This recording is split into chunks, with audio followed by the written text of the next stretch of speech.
മാത്രം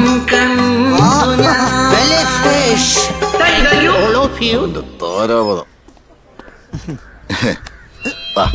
പുന്നാര മോനെ 10 വർഷം സംഗീതം പഠിച്ചവനാടാ ഞാൻ.